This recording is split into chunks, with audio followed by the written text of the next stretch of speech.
আমার ভাই আব্দুল সালাম পিন্টু নিষ্পাপ নিষ্পাপ নিষ্পাপ। এই নিষ্পাপ কে কেউ জেলখানায় আটকে রাখতে পারবে না। আমি সে রাষ্ট্রীয় ইসে ক্ষমা পাইছে পাইছে, রাষ্ট্রীয় আসবে না। সালাম পিন্টু মুক্তি চাই, মুক্তি চাই, মুক্তি চাই, বহুরবাসী মুক্তি চাই, মুক্তি চাই, মুক্তি চাই।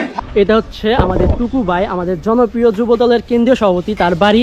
তো এখানে নেতাকর্মীরা সবাই আছেন, এখানে আমাদের টুকু ভাইয়ের বড় ভাইও আছেন, তার সঙ্গে কথা বলবো। আসসালামু আলাইকুম। দীর্ঘ 16 বছরে এই আওয়ামী লীগের দুঃশাসনের পর আজকে আমরা স্বাধীন, ছাত্রদের কল্যাণে আমরা আবারও দ্বিতীয়বারের মতো স্বাধীনতা অর্জন করেছি। তো এই স্বাধীনতা অর্জনের পর আপনাদের ঠিক কেমন লাগতেছে? বিসমিল্লাহির রহমানির রহিম। প্রথমেই অভিনন্দন জানাই বাংলাদেশের ছাত্র সমাজকে, যারা আবার নতুন করে দেশ স্বাধীন করলেন। তাদের আন্তরিক অভিনন্দন ও ধন্যবাদ। তাদের জন্য মহান আল্লাহর কাছে দোয়া করি যে তারা যেন আল্লাহ তাদেরকে অনেক দিন হায়াত দেয় এবং তাদের নেতৃত্বেই, ছাত্র সমাজের নেতৃত্বেই এই দেশকে তারা সুসংগঠিত করে এই দেশে একটা সুন্দর নির্বাচন তারা উপহার দিবে, এইটা আমরা তাদের কাছে আশা করি। আপনাদের মাধ্যমে জানাইতে চাই, জনাব অলি আহমেদ আওয়ামী লীগের নিবন্ধন বাতিল চেয়েছেন। সে অত্যন্ত যুক্তিযুক্ত কথা বলেছেন। এর মধ্যে একটু আমি সংযম করতে চাই, যেহেতু এই দুঃশাসনের সাথে আপনার জাতীয় পার্টি যুক্ত ছিল, এই তারা সুযোগ সুবিধা ভোগ করেছে। এই জাতীয় পার্টিরও নিবন্ধন বাতিল করতে হবে। হাজার হাজার লাশ আজকে আয়না ঘর, তমক ঘর, আয়না ঘর, যেটা নাকি এই সুড়ঙ্গের কোনো শেষ নাই। এই সুড়ঙ্গের ভিতরে হাজার হাজার মানুষ, তারা হাজার হাজার কঙ্কাল দেখা যাইতেছে। শেখ মুজিব সময় স্লোগান দিতাম আমরা, চুরি ডাকাতি মানুষ খুন, মুজিববাদের 3টি গুণ। তত্ত্বাবধায়ক সরকারের প্রধান জনাব ডক্টর ইউনূস সাহেবের কাছে আমাদের আকুল আবেদন থাকবে, আপনার নেতৃত্বেই যেন আওয়ামী লীগের নিবন্ধন এবং জাতীয় পার্টির নিবন্ধন বাতিল হয়। এই 16 বছর বিভিন্নভাবে এই টুকু পরিবার বা আব্দুল সালাম পিন্টু পরিবারকে নানাভাবে তারা অত্যাচার নির্যাতন করেছে। তো সেই অত্যাচার নির্যাতন সম্পর্কে আপনি তো সব থেকে ভালো জানেন, যেহেতু আপনি তাদের বড় ভাই। তো সেই নির্যাতন অত্যাচার সম্পর্কে কিছু বলেন, কিভাবে এই আওয়ামী লীগ সরকার, কিভাবে এই সন্ত্রাসী বাহিনীরা আপনাদের নানাভাবে নির্যাতন করেছে? আমার বড় ভাই আব্দুল সালাম পিন্টু, আজকে আমার বাপ আব্বা যিনি মুক্তিযোদ্ধাদের বিনা পয়সায় বিনামূল্যে চিকিৎসা করেছেন, আমার ভাইয়েরা মুক্তিযোদ্ধা, ইন্ডিয়ান ট্রেনিং এক ভাই, আরেক ভাই জনাব আব্দুল সালাম পিন্টু, তিনি বাংলাদেশের ট্রেনিং ছিলেন, মুক্তিযুদ্ধের অন্যতম সংগঠক। আজকে আমরা রাজাকার, এই গভর্নমেন্ট এসে আমাদেরকে রাজাকার পরিবার বলছে, অথচ আমার বাড়িতে এই মুক্তিযোদ্ধাদের ক্যাম্প ছিল দীর্ঘদিন। আজকে আমাদের উপর যে নির্যাতন করা হয়েছে, এই মিথ্যা মামলা সাজায়ে আমার ভাই আব্দুল সালাম পিন্টু 17 বছর জেল কাটলেন।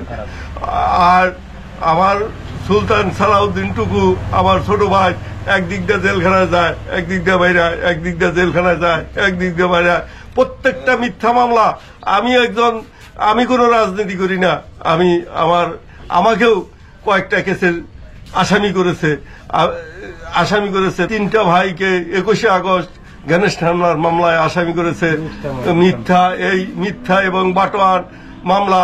এবং সেই আমার মন্ত্রী আব্দুল সালাম পিন্টু করেছে, যাতে তারেক রহমানের নাম বলে, বেগম খালেদা জিয়ার নাম বলে, অনেক টর্চারিং করেছে, অনেক অত্যাচার করেছে। তার চোখ বান্ধা রাত 2টার সময় এই দিক নিয়ে গেছে, সেই দিক নিয়ে গেছে, মাইরা ফালার কত হুমকি দিয়েছে।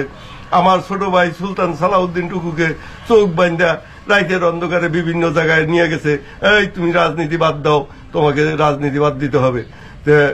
আজকে যে অত্যাচার, যে নির্যাতন আমার পরিবারের উপরে গেছে, আমার মনে হয় না বাংলাদেশে কোনো পরিবার এই নির্যাতনের শিকার হয়েছে। বেগম খালেদা জিয়ার পরিবারের পরেই আমার পরিবারে অত্যাচার নির্যাতন করে কোনোদিন টিকা থাকা যায় না।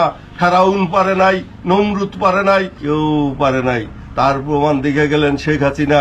এই আমার নেত্রী, দেশনেত্রী বেগম খালেদা জিয়া বলেছিলেন যে পালায়া থাকার রাস্তা খুঁজা পাবা না, এমন সময় আসবে খুঁজা পাবা না। আমার ছেলে তারেক রহমান যেদিনকে এই দেশে পদার্পণ করবে, লক্ষ কোটি জনতা তাকে এয়ারপোর্টে থেকে রিসিভ করে নিয়ে আসবে। আজকে আমার নেত্রীর কথা সত্য, সম্পূর্ণ কথা সত্য, উনি যা বলেছেন সবই সত্য। আপনার বড় ভাই আব্দুল সালাম পিন্টু, সে কবে নাগাদ মুক্তি পেতে পারে, নিঃশর্ত মুক্তি? আমার ভাই আব্দুল সালাম পিন্টু নিষ্পাপ, নিষ্পাপ, নিষ্পাপ। এই নিষ্পাপ কে কেউ জেলখানায় আটকে রাখতে পারবে না। আমি সবসময় বলছি, ইনশাল্লাহ আপনাদের মাঝে আব্দুল সালাম পিন্টু ফেরত আসবে, ইনশাল্লাহ আসবে। কিন্তু সে রাষ্ট্রীয় ইসে ক্ষমা পাইছে, পাইছে, রাষ্ট্রীয় আসবে না।